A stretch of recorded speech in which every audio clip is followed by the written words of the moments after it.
Karen reported a pedestrian for blocking footage showed she caused the disruption. Have you ever wondered how far someone would go to twist the truth just to win an argument? On a bustling Tuesday evening in downtown Crestwood, a single phone call to the police sparked outrage. Karen Whitaker, a 42-year-old office manager known for her sharp tongue, reported a young pedestrian, Mia Torres, for recklessly blocking a crosswalk, causing a near accident.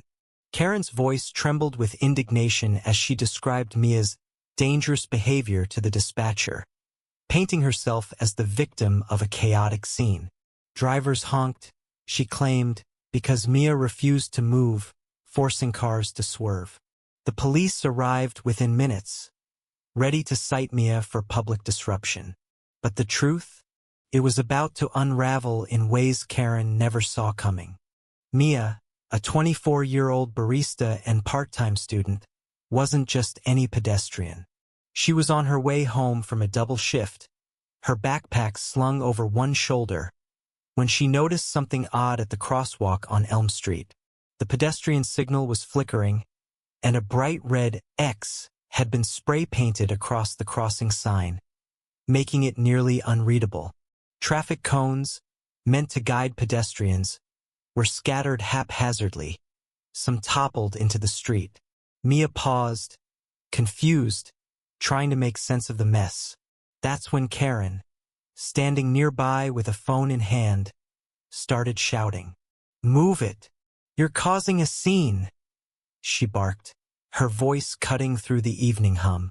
Mia, startled, tried to explain she was just assessing the situation. But Karen was already dialing 911, her face flushed with self-righteous fury. What Karen didn't know was that a local shopkeeper, Mr. Patel, had been watching the entire ordeal from his convenience store across the street. His security camera, recently upgraded, captured every moment in crisp detail. The footage showed Karen herself arriving at the crosswalk 20 minutes earlier, a can of spray paint in her bag. She glanced around nervously before defacing the sign and kicking over the cones, muttering about teaching people a lesson. Mr. Patel, a quiet man who rarely got involved, had grown tired of Karen's antics in the neighborhood, her complaints about parking, her demands to fix the street's clutter. This time, he decided, was one step too far. He slipped the footage to the police as they questioned Mia, his hands shaking but his resolve firm. The confrontation that followed was nothing short of electric.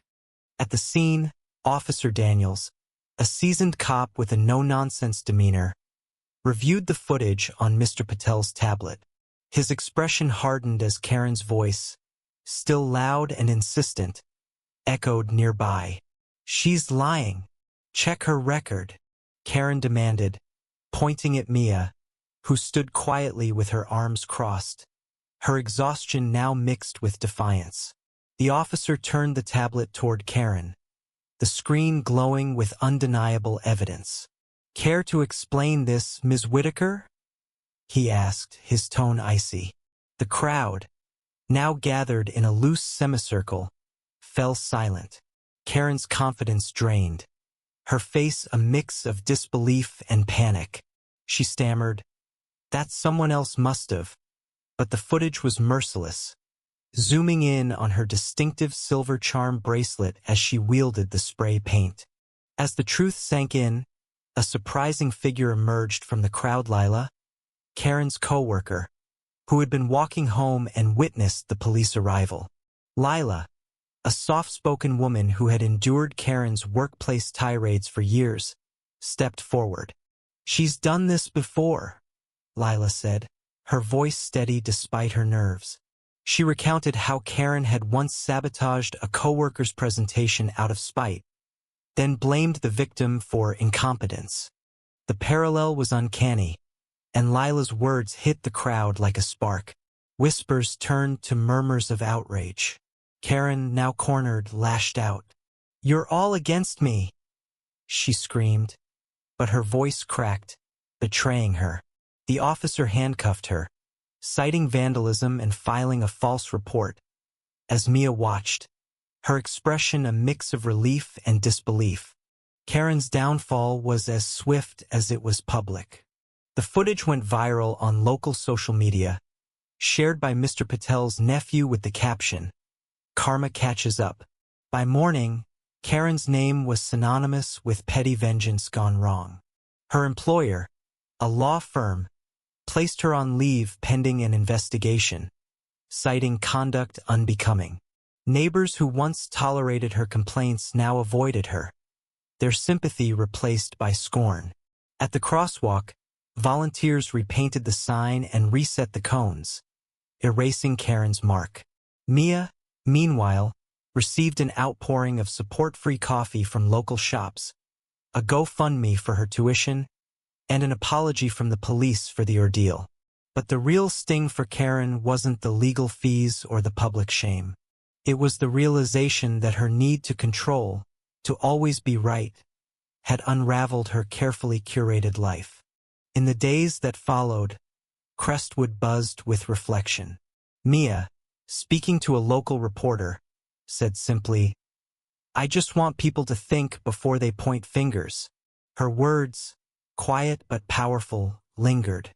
The crosswalk, now pristine, became a symbol of accountability, a reminder that truth has a way of surfacing, no matter how loudly someone protests. Karen, once a fixture of authority in her own mind, faded into the background, her influence eroded by her own actions. What would you have done in Mia's shoes, facing Karen's accusations? Or as a bystander, like Mr. Patel, holding the key to the truth?